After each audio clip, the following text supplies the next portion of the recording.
Bonjour et bienvenue à l'émission Point de vue. Cette semaine, nous rencontrons Gilles Gobeil, un homme qui a été impliqué dans les scouts pendant plus de 30 ans. Bonjour, comment vous allez aujourd'hui? Bonjour, ça va bien? Ça va bien? Pas trop stressé? Non. Donc, comme je l'ai dit il y a quelques secondes, vous avez eu une grande implication dans les scouts. J'aimerais commencer par discuter un peu de cela. Comment ça a commencé? D'où est venue l'idée? Comment cette implication-là est-elle arrivée dans votre vie? C'est pas moi qui ai eu l'idée, là. Il y avait déjà, le scoutisme était déjà en activité au Témiscamingue. Mais à Ville-Marie, ça faisait 3 ans qu'il n'y en avait plus.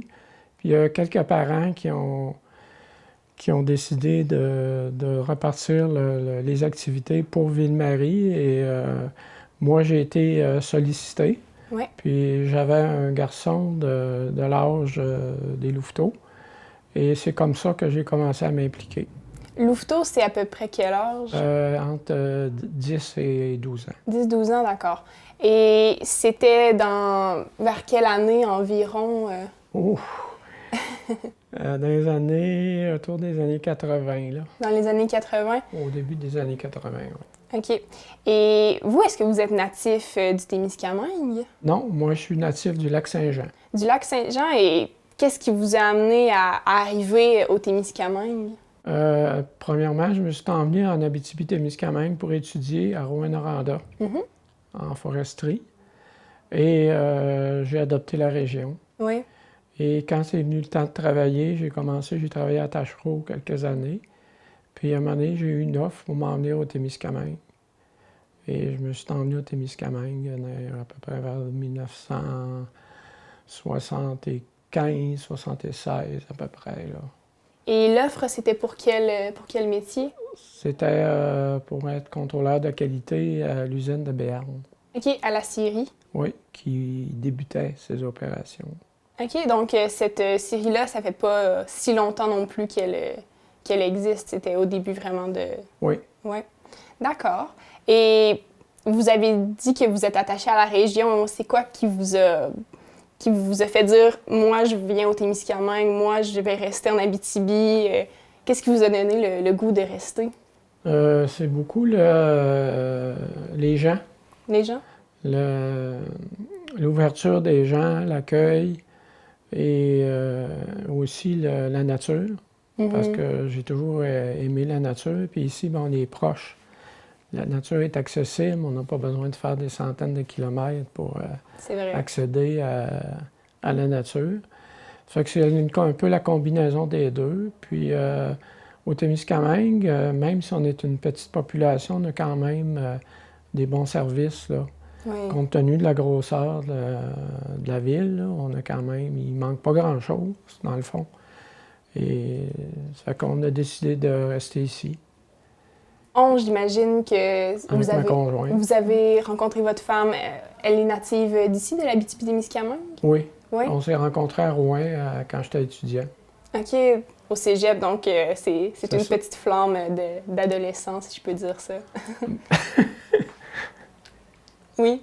Plus adolescent? Ben, au cégep, on a 17, 18 ans environ. Moi, j'avais plus 18, 19. Ah, 18, 19. OK. Jeune adulte, d'abord. Ouais. Et vous m'avez dit que c'est vraiment la nature qui vous a guidé ici. J'imagine qu'avec les scouts, ça a dû faire des belles aventures au cours des années. Mettons qu'on a patrouillé pas mal les forêts du Témiscamingue, les lacs, les rivières. On a fait beaucoup de canot camping, entre autres. C'est surtout par le canot camping là, que je me suis intéressé. J'ai profité, mettons, de la nature. Puis maintenant, je fais un peu de pêche, l'été seulement. Mais le canot camping, c'est vraiment là, mon trip là, pour l'été. C'est vraiment ça que j'aime le plus. Là. Puis ici, c'est vraiment une belle place pour ça. Oui, j'imagine. Aller dans les ecs et aller... Quand on va en forêt, en canot, on rencontre des gens, des groupes là, de jeunes de New York, Toronto, Boston, qui viennent ici faire des excursions de canot. Le Témiscamingue est populaire pour ces grands espaces. Oui, on en rencontre quasiment tout le temps. Ah oui, wow. Oui, des gros groupes là, organisés.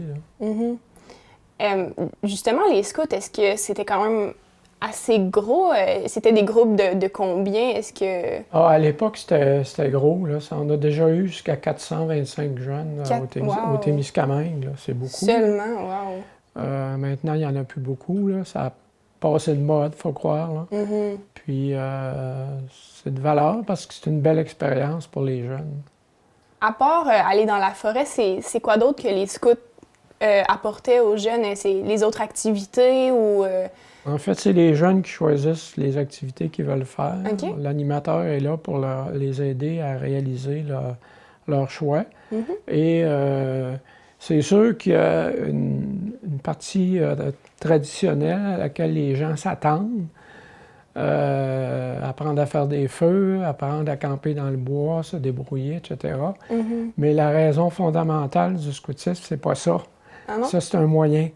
La raison, c'est de développer un citoyen responsable, impliqué. Ouais.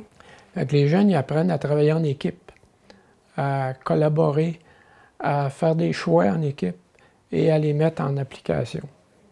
Donc, ça Essentiellement, c'est ça. Ouais. Puis, dépendant du groupe d'âge, plus ils sont jeunes,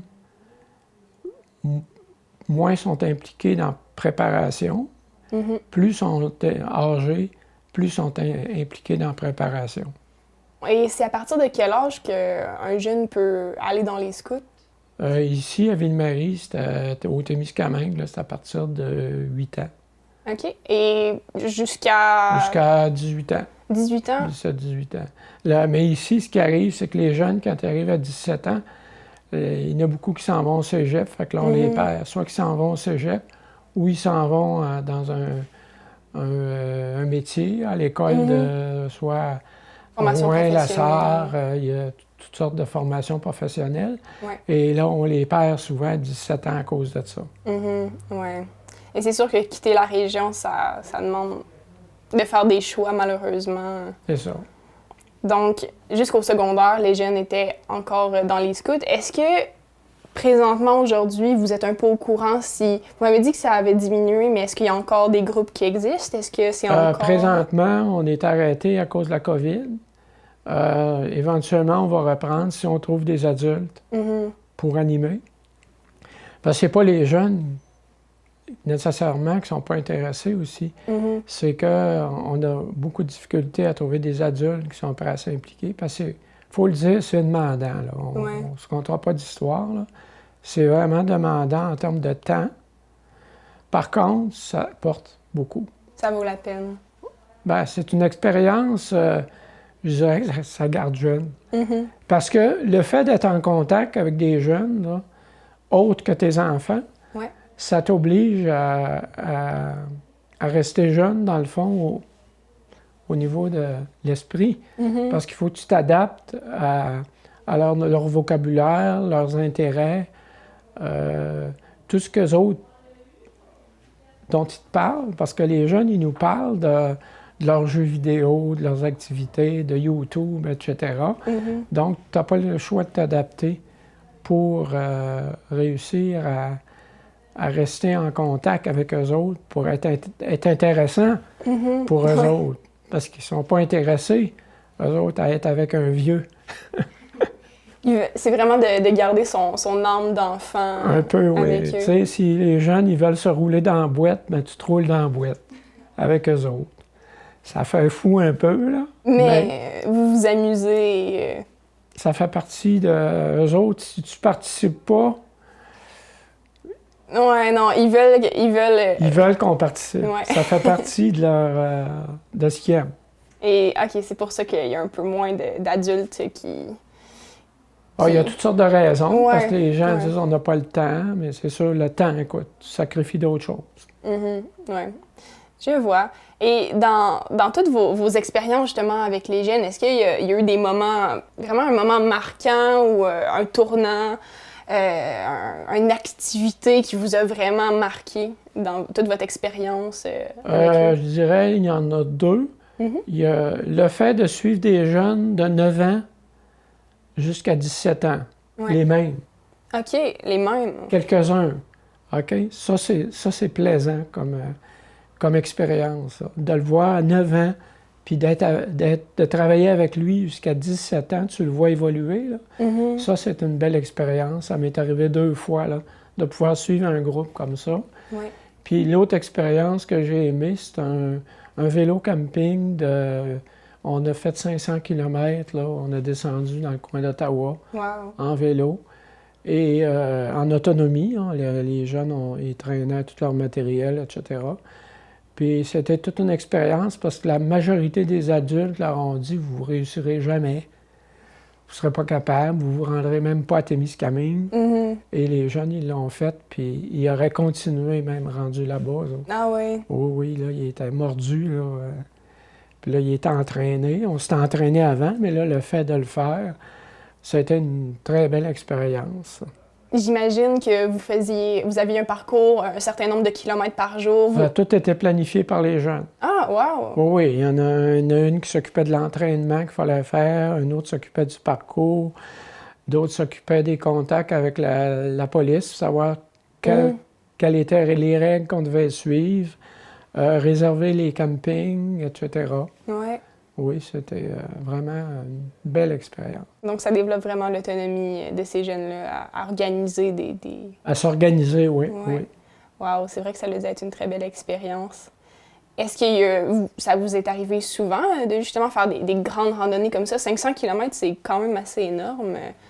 Ou ça a été vraiment On a fait surtout des canaux camping. OK, canot camping. Ça, on a fait là, des bons, là, comme le tuk-tuk, là, 108 km, je pense, dans la ZEC-Kipawa. Oui, OK. Avec 13 portages. Ça, je l'ai fait 2 ou 3 fois, ça. Ça, c'est demandant aussi. Ça, c'est 9-10 jours en forêt. Du portage, ça, c'est vraiment d'amener les canaux sur Ton soi. matériel, il faut tout que tu transportes sur ton dos. Il faut être en forme pour faire ça, j'ai l'impression. Ben, le scoutisme en général, les activités que vous me dites. Ça dépend de ce que les jeunes veulent faire. C'est sûr qu'avec les plus jeunes, c'est différent. Tu ne feras pas ça avec des jeunes de 9 ans. Là. Non. Tu fais ça avec des jeunes de 15 ans, mettons. Oui, avec des jeunes de 15 ans, il faut que tu sois en forme. Sinon, tu ne seras pas capable de les suivre. Et si tu n'es pas capable de les suivre, tu ne pourras pas développer une belle relation avec eux autres. Là. Faut être à leur niveau quasiment. C'est parce que si tu dis « Oh non, on ne fera pas ça, moi je suis pas capable », ben là, ils vont pas. Ils vont être déçus et... Parce qu'il faut que tu sois là. Ouais. Légalement, nous autres, on a la responsabilité quand ils font des activités, quand on va dans la forêt avec eux autres ou n'importe où, on a la responsabilité, donc on doit être présent tout le temps. Ouais. On ne peut pas les laisser aller à 1 kilomètre puis pas être là. Ça ne marche pas de même. Là. Oui, je comprends. Est-ce qu'il est déjà arrivé des petits incidents ou des événements un peu plus stressants ou ça c'est toujours... Blessures. Des petites blessures. La blessure la plus grave que j'ai vue, c'était un animateur. Oh! Qu'est-ce qui s'est passé? Il s'était coupé le dessous d'un pied sur une coquille d'huître. OK, oui. C'est quand même assez tranchant, ça, oui. Oui, c'était profond, ça saignait. J'avais jamais vu ça. Là. Je rajoutais des bandages, ça rougissait à mesure. Mais on a réussi à arrêter l'hémorragie, puis il a fallu qu'ils s'en viennent à l'urgence. Est-ce que c'est quelque chose que les jeunes apprennent aussi, certaines techniques de secourisme et la survie? Oui. Et le secourisme, la forêt, est-ce qu'il y a... Orientation, là, GPS, boussole, secourisme, comment faire un feu l'été, comment faire un feu l'hiver, comment coucher dehors l'hiver. Avec une tente, pas de tente, avec une tente chauffée, toutes les méthodes. Là, c'est à cause de ça que j'ai découvert le camping d'hiver. Oui. À cause des scouts. Puis maintenant, je fais la traversée du lac. Quel lac? Lac Abitibi, lac Témiscamingue, l'hiver passé. Ah ben oui, c'est votre chandail, c'est ça, la traversée du lac Abitibi, c'est quoi à peu près? J'ai aucune idée. 100 km, OK. 5 jours. En camping d'hiver. Wow! On part de quelque part en Ontario, là, puis on sort à la Sarre.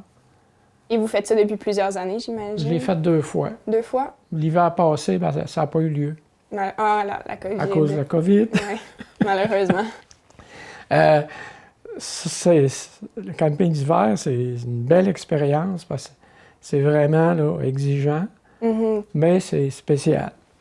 C'est quoi la préparation que vous devez avoir? J'imagine que justement pour pas avoir froid, ou il faut de l'équipement spécial ou des oui, ça vêtements? prend surtout un bon sac de couchage. Mhm. Puis, il faut que quand tu te couches, il y a des méthodes. Il ne faut pas que tu gardes le même linge.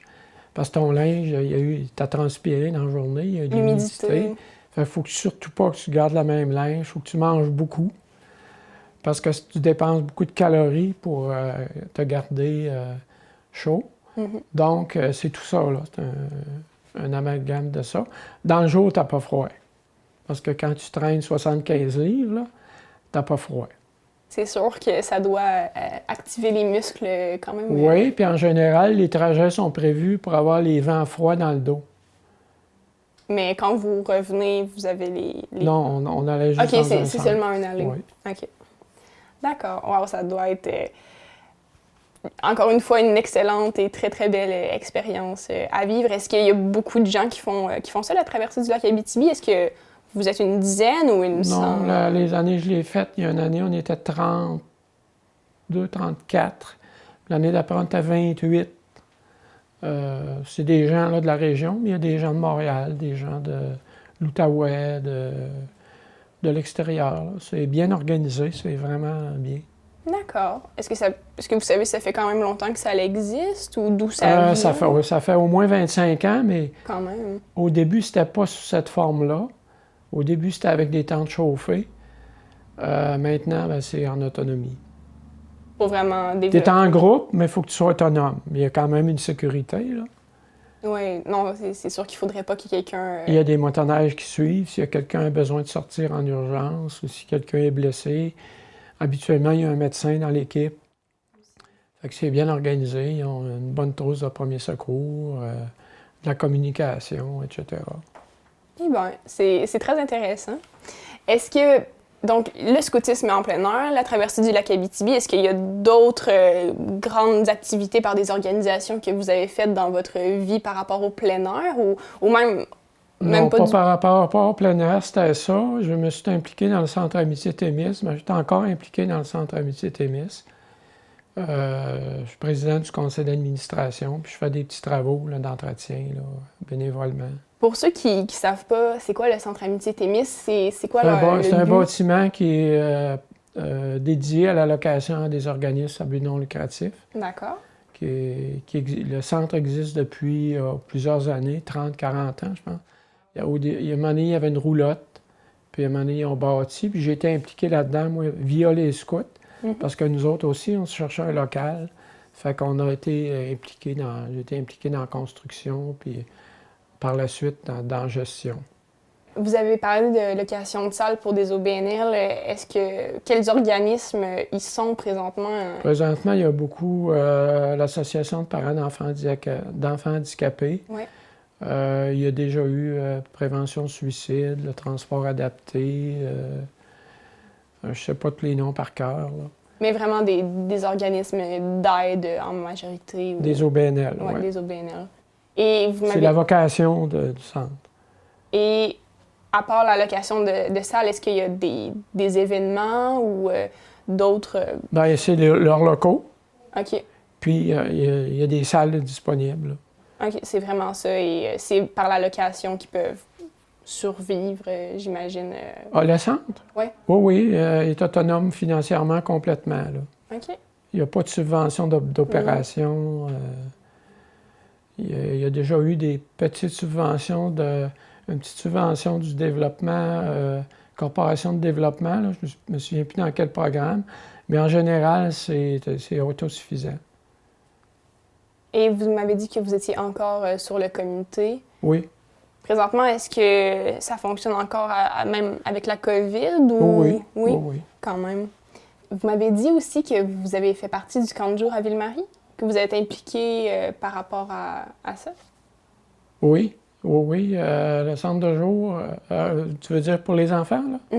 Le camp de jour. Oui, le camp de jour. Oui, encore à cause des scouts, on a fait plusieurs fois une semaine d'animation pour le camp de jour. Et le camp de jour, OK, donc c'est vraiment les scouts qui venaient donner des activités? qui organisait des activités pour les jeunes du camp de jour.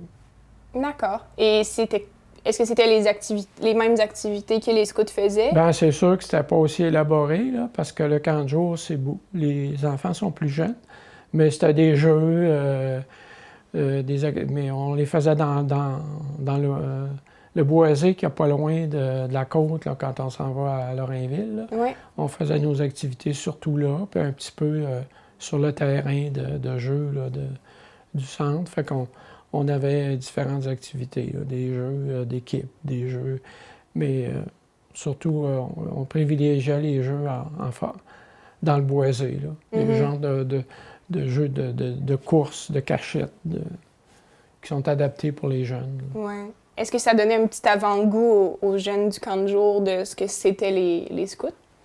Oui, nous autres, c'est un de nos objectifs, puis se faire connaître, puis aussi de donner à la communauté. Oui, oui, bien sûr. Et vous m'avez dit que vous avez commencé les scouts quand vos enfants avaient l'âge des louveteaux. Est-ce que tous vos enfants ont fait partie des scouts? Non. Non? Non. Mes deux garçons, quelques années, puis après ça, ben, c'est d'autres enfants. Vous avez seulement eu 2 garçons ou? J'ai eu deux garçons puis une fille. 2 garçons puis une fille. Est-ce que les scouts, c'est mix, j'imagine? C'est Oui. garçons et filles Oui. tout au long? Ici, c'est mixte. Ici, OK, c'est pas partout comme ça? Parce qu'on n'a pas assez de jeunes pour faire des groupes Séparés. séparés. Puis, parce que si le groupe n'est pas assez gros, là, ça va pas bien pour animer. Parce que l'effet de groupe, là, ça commence à peu près à 8-10 personnes. En bas de ça, c'est difficile. Ça se fait, mais c'est difficile. Ouais. OK? C'est moins intéressant. Faire des jeux ou être... Garde un party, là. Ouais. Hein? En bas, si t'es un 4, c'est pas comme si t'es 10-12. Non, c'est vrai, c'est Hein? vrai. L'ambiance n'est pas la même. C'est la même chose quand tu animes avec un groupe. Et l'animateur, est-ce que vous accompagnez les jeunes, mais est-ce que vous aviez d'autres tâches par rapport à ça, ou c'était vraiment seulement de guider les jeunes? Est-ce que vous avez des formations à suivre? On a des formations, on a des... Oui, on a des formations, un peu comme dans n'importe quelle organisation. Si tu veux coacher au hockey, ben, tu suis des formations, ben, nous autres, c'est la même chose. Ouais. On a des formations sur la psychologie des jeunes, des groupes d'âge. On a sur comment animer, puis on a aussi des formations techniques là, pour pouvoir le transmettre aux jeunes après. Wow. En premier secours, en cas d'accident. Mm-hmm. Il y a beaucoup d'exigences. Il faut faire nos antécédents judiciaires. On a suivi des cours aussi sur les abus sexuels pour les détecter s'il y a un abuseur qui veut s'infiltrer dans le groupe. Ouais. Des choses comme ça. Donc, c'est vraiment très, très encadré, si je peux dire. Très encadré.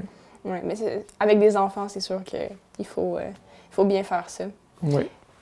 J'aimerais parler maintenant un petit peu. Vous avez fait partie de l'Association de la protection du lac Témiscamingue. Oui. Et en quoi ça consiste? Quel était votre rôle, les actions que vous avez? L'idée, c'était de faire une association pour protéger le lac. Et mettons que ça n'a pas levé. Ah non? OK? Non. On dirait que les gens n'ont pas le sentiment d'urgence. Donc, on était un petit groupe, mais maintenir une structure pour juste maintenir la structure, c'est pas intéressant. Fait qu'on n'avait pas de moyens, puis on n'avait pas assez de gens. Fait que là, présentement, à cause de la COVID, on a arrêté. Mais on se questionne si on va continuer ou pas. Fait que, parce que s'il n'y a pas assez de gens qui s'impliquent, ça ne vaut pas la peine. Puis on a l'impression que les gens, ils n'ont pas le sentiment d'urgence. Probablement qu'ils vont attendre que ce soit plus baignable, puis là, les gens vont se réveiller, puis là, ils vont dire « Ah, il faut faire de quoi? » Okay. J'imagine, vous avez vu des analyses d'eau ou l'état du lac est... En fait, c'est quoi le... Dans l'état du lac, si tu vas au large, il est en bon état. D'accord. Dans le canal central. Là, ouais. Mais aussitôt que tu vas dans les baies, là, il y a beaucoup beaucoup d'algues bleu-vert, là. Ouais, les algues bleues. Les cyanobactéries. L'eau est brouillée. Ouais. Donc, idéalement, il faudrait faire de quoi? Mettre de la pression pour que les municipalités appliquent les règlements sur les fosses septiques, des choses comme ça. Mais si tu n'as pas assez de monde pour... Il est pas... parce que le lac, techniquement, n'appartient pas à personne, donc c'est un peu la responsabilité de tout le monde, mais il faut... C'est ça. Je comprends. Fait que moi, ce que je fais, là, je fais partie du RSVL, là, Réseau de surveillance volontaire des lacs. Je prends des mesures de transparence de l'eau aux 2 semaines durant l'été, là, dans la baie de Ville-Marie. Mais en réalité, on aurait 4 points qu'on serait censé mesurer, là, mais moi, je ne suis pas équipé pour aller faire les autres. C'est où les 4 points? Il y en a un autre dans la baie, proche du golfe. Oui. Puis il y en a un dans le coin de Guigues, puis il y en a un dans le coin de Notre-Dame-du-Nord. Et après le Vieux-Fort, vers la Nielle et vers non plus? Là, le lac est moins problématique. Là, moins problématique. parce que c'est facile à comprendre. La population est concentrée ici, au nord. Ouais. Et aussi la nature des berges. Ici, c'est argileux, donc l'eau est beaucoup moins claire que plus au sud. Donc, elle est plus propice à avoir des algues et tout ça. Est-ce que vous avez suivi des formations par rapport à ça? Vous avez Non. l'air d'avoir quand même beaucoup de connaissances. Non, j'ai fait un peu de lecture. Ah, d'accord. Internet. Oui, ça, c'est très utile. C'est très utile. Donc, mais cette émission-là va passer à la télé. Peut-être qu'il y a des gens qui vont nous écouter et peut-être se rendre compte justement qu'il y a un problème. C'est peut-être pas tout le monde qui est conscientisé à ça, le problème du lac. Parce que l'été, les jeunes vont se baigner à la marina. Ou... Bien, ce qui arrive, c'est que nous autres, c'est comme... Le lac est encore intéressant. OK, là? Ouais. Mais c'est sûr que si on ne fait pas attention, ce qui risque d'arriver, c'est qu'à un moment donné, ce ne sera plus intéressant.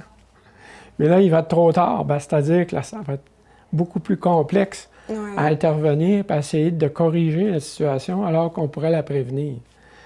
En se disant, en voyant un petit peu plus à long terme, là, qu'est-ce qu'on fait en attendant? On ne veut pas atteindre un point de non-retour. Oui, parce que là, la pression augmente. Hein? Il y a beaucoup d'agriculture, il y a beaucoup de gens qui s'installent au bord du lac. Ouais. Il y a beaucoup de chalets, il y a beaucoup de... Puis il y en a beaucoup qui n'ont pas de traitement des eaux usées adéquat. Les gens déboisent encore. Oui. Hein? Ouais. Les gens, ils s'en vont dans le bois au bord du lac, puis là, ils coupent tous les arbres. Fait que, ou ils enlèvent le sous-bois. Et le sous-bois aide à nettoyer. Tu n'es pas censé toucher le 35 pieds au bord du lac. Là. On n'est pas censé le déboiser d'aucune façon. Ah on a le droit juste de faire un accès de 15 pieds de large, à peu près. Comme vous voyez, ça, je ne le savais même pas. Et pourtant, il y a quand même beaucoup de gens, justement...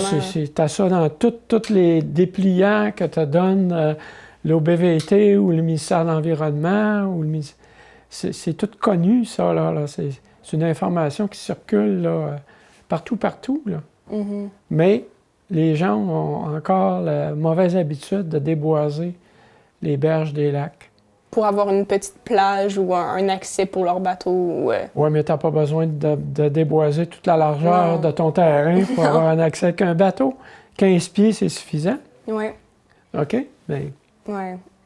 Vous avez mentionné l'OBVT, ça, c'est l'organisme des bassins versants du Témiscamingue. C'est ça. Est-ce qu'eux sont un organisme quand même un peu plus ancré? Ça, c'est un organisme qui est financé par le gouvernement, OK.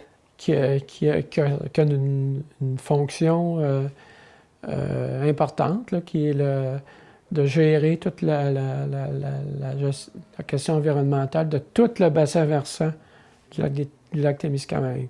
Ça veut dire qu'eux autres, là, ça va jusqu'à Val-d'Or, Rouen, parce que les effluents qui alimentent le lac, ben, c'est la rivière, principalement la rivière des Outaouais.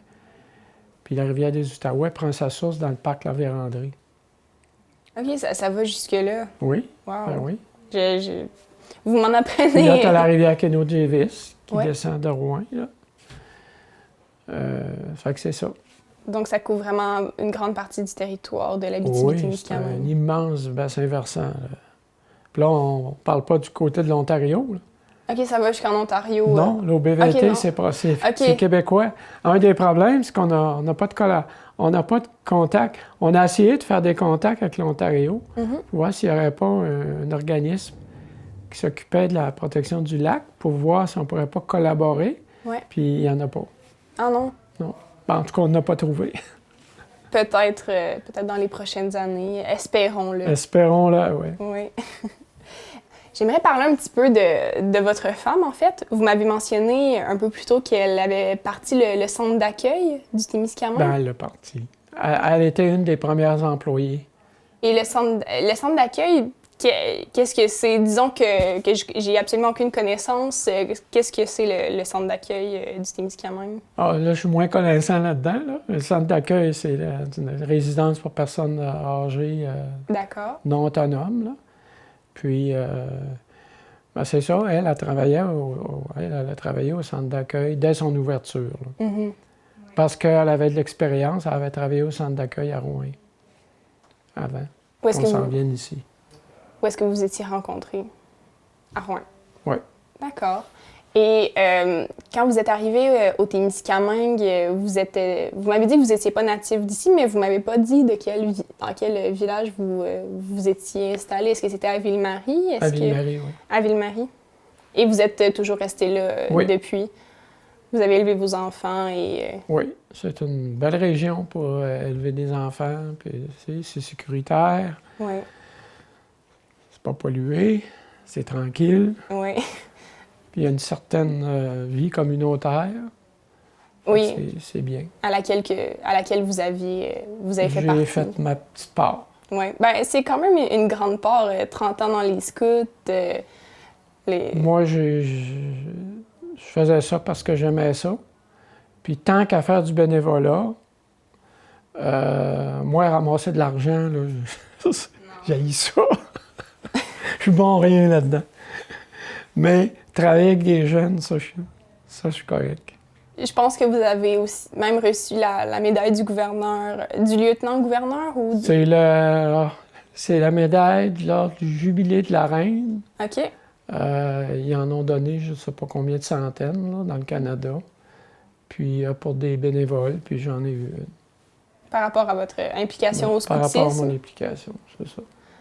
Et est-ce que vous avez fait du bénévolat dans d'autres organismes à part les scouts et... Non, c'est pas mal ça. C'était vraiment votre plus Des grande... petites implications, des fois occasionnelles, là, mais rien de... Comme... Ben, comme, mettons, dans les fêtes d'hiver, des choses comme ça, là, avec Jamel West. Là. Est-ce que vous avez fait partie du carnaval de Lorrainville? On a fait des activités au carnaval de Lorrainville aussi. Oui. Oui. Mais est-ce que c'était à chaque année le carnaval ou ça a été seulement On a travaillé plusieurs années là, avec le carnaval. Là. plusieurs années? Encore On, même... on s'occupait de la glissade. Oui. Même encore aujourd'hui ou plus il y a... Non, c'est dans le temps qu'on était actif. Là. OK, vraiment plus justement dans les années 80-90. Parce que dans les scouts, il y a une partie implication communautaire. Qui doit être remplie par les Qu'on jeunes. on incite les jeunes à s'impliquer dans leur communauté. Donc les jeunes devaient... Ils faisaient une partie. Ils travaillaient pour faire la... Si on s'occupait de la glissade, ben, c'était les jeunes qui préparaient la glissade. Puis... Mais à travers le bénévolat, j'imagine qu'ils devaient quand même avoir des activités de financement pour leur... Oui, parce qu'on tenait le restaurant un bout de temps. Le restaurant. Le restaurant au carnaval. OK, au carnaval. C'est ça. À part le carnaval, est-ce qu'il y a d'autres endroits que justement les scouts ont fait beaucoup de bénévolat ou se sont beaucoup impliqués dans les activités au Témiscamingue? On a déjà fait du nettoyage à la grotte, dans le parc, Ouais. des choses comme ça. Là. D'accord. On était dans un centre d'accueil, on allait des fois faire une soirée dans un centre d'accueil. Animé. Oui, animé, aller à l'âge d'or. Ouais. On avait bien ri cette fois-là. Ah oui, pourquoi? Imagine-toi là, à l'âge d'or, au club de l'âge d'or, avec des jeunes de 16-17 ans. Oui. Puis, moi, je me suis dit, ouais, qu'est-ce qu'on va faire, tu sais? Mais on a eu un plaisir fou. Ah oui? Comment la soirée s'est déroulée? Ah, ça s'est déroulé, on a joué aux poches, puis eux autres, c'est sérieux. Moi, je savais pas que c'était sérieux de même. Ah oui? Puis là, les petites madames avaient fait des galettes puis des affaires pour les jeunes. Fait que là, hey, ça... C'était le fun. ça... Ils s'étaient bien entendus malgré la différence oui, d'âge. Les galettes, Ils ont des galettes au chocolat. Ouais. Ils n'ont pas vécu longtemps. Non, ça s'est mangé assez rapidement. Fait que là, les petites madames étaient bien contentes. Bien, c'est sûr, ils font de la nourriture, puis il y a une armée de jeunes qui viennent et qui aiment ça. Non, c'était intéressant, la relation qui se développait là, entre les personnes âgées et ces jeunes-là. Là. Ah oui? La connexion? Oui, ça s'est fait là, naturellement. Wow. Parce qu'eux autres, la première question qu'ils demandaient aux jeunes, c'est quoi ton nom? C'est qui tes parents, tes grands-parents? Puis là, ils se faisaient une connexion. Oui, parce qu'au Témiscamingue, qu'on le veuille ou non, tout le monde connaît tout le monde. Le parent de l'autre, la cousine de l'autre. Oui, on est dans des petits milieux. Hein. Donc, c'est sûr qu'il y a plein de jeunes qui « Ah, mais vous connaissez mes grands-parents » ou peu importe, il y avait des connaissances exact. Déjà de fait. C'est quelque chose qui est vraiment très, très bien. Parce que maintenant, ça manque beaucoup, ça, la communication entre les enfants et les personnes âgées. Parce que les personnes âgées, on leur dit depuis des années, là, faites rien, là, bougez pas. Faites attention. Travaillez plus, là. Faites rien, là. Hein? Forcez-vous pas, là.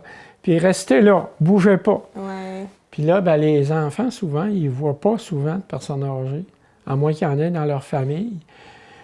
Fait qu'ils ont toutes sortes de préjugés vis-à-vis des personnes âgées. Quand t'en vois pas, tu vois juste des personnes âgées malades, ben, tu as l'impression que toutes les personnes âgées sont malades. Non, il y en a qui sont encore en vie, qui veulent faire des activités, qui ont encore plein de choses à raconter et à faire. Oui, c'est ça. Fait que... C'est vrai. On a tout cloisonné. On est comme dans... Tu sais, quand tu travailles. Après ça, tu fais plus rien. Oui. Puis on voudrait que les gens soient même pas à la même place. Tu sais, ils disent... Une personne âgée, vu jusqu'à des enfants, ça fait du bruit, ils vont être dérangés.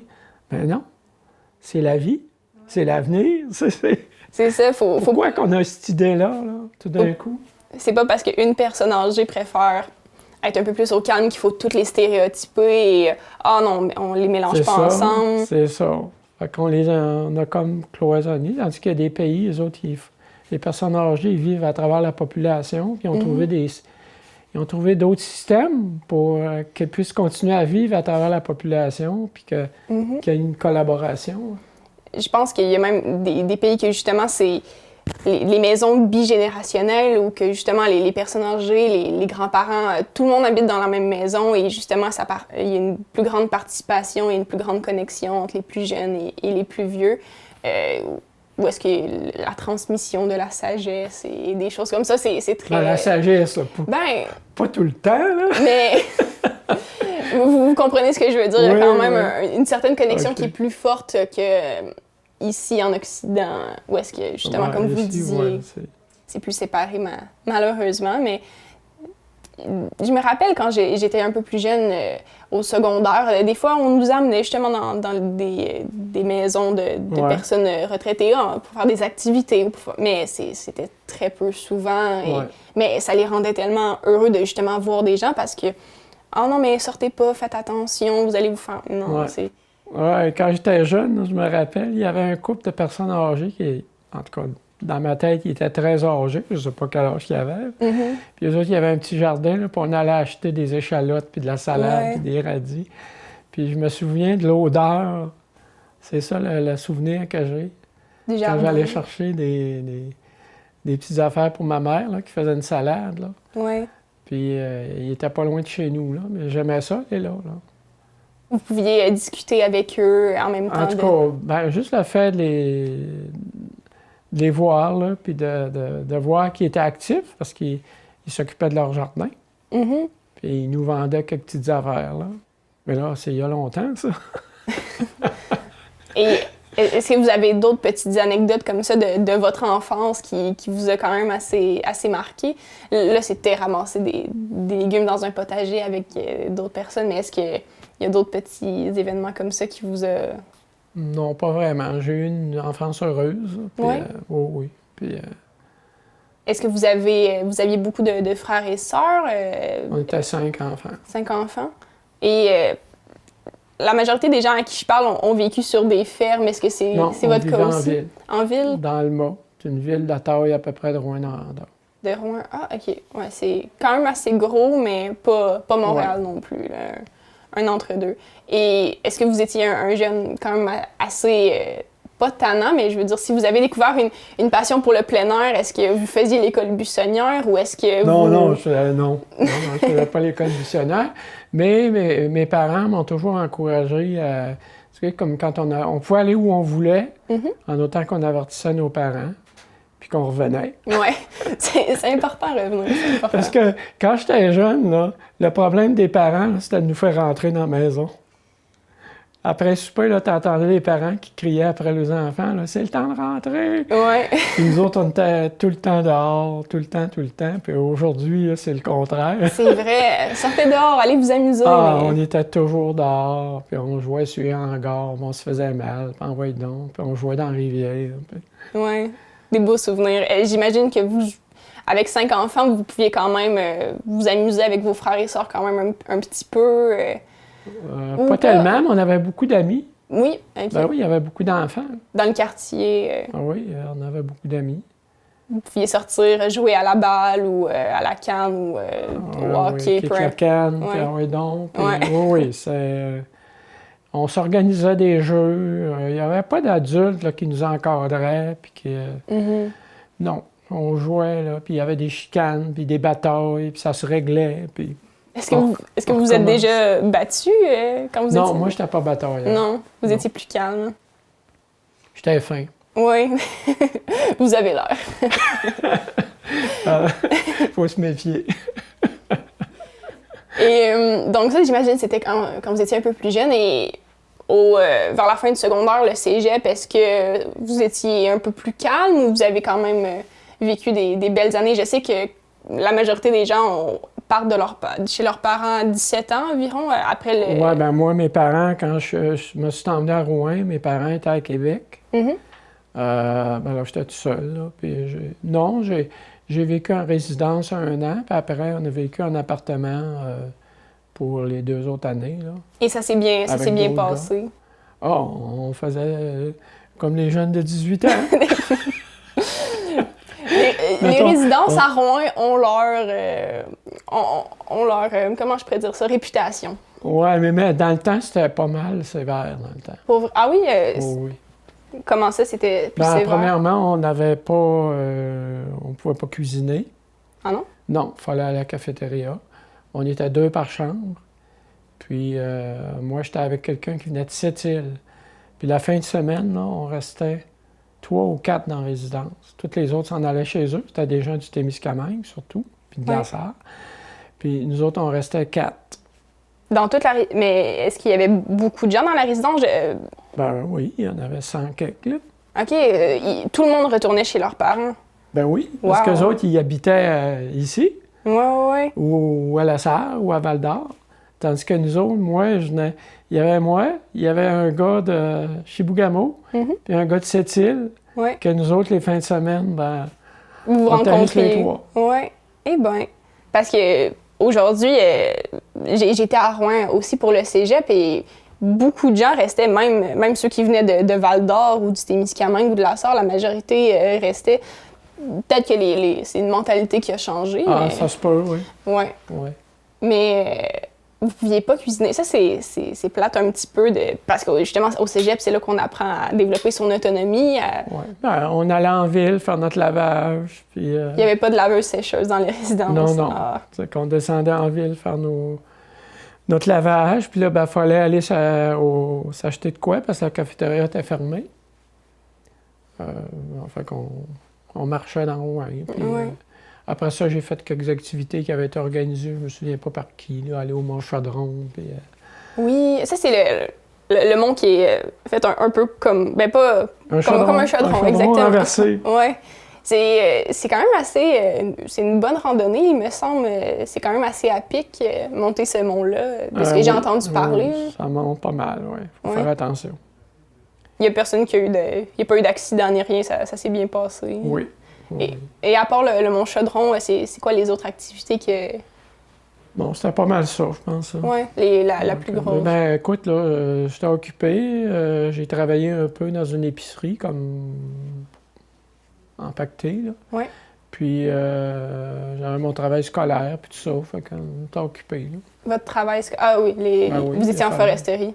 Oui. Est-ce que c'était... je sais pas si c'était comme ça dans ce temps-là, mais est-ce que c'était seulement des cours de foresterie ou vous aviez aussi des cours de base comme de français, d'anglais? Non, au cégep, c'était Seulement... Oui, parce que c'était un cours de technique. Mm-hmm. Donc, il y avait ça. Mais on avait philo. Ouais.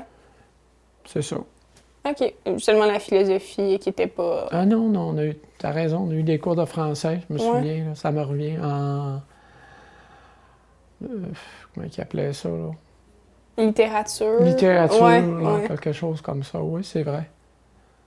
Vous, c'était dans quelles années à peu près que vous aviez... 69, 70, OK, dans ces années-là. Là. Quand même.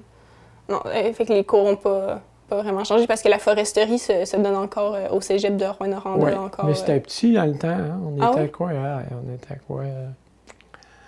250 étudiants maximum. Dans tout le cégep? Oh oui, c'était tout petit, ça commençait. Ah oui?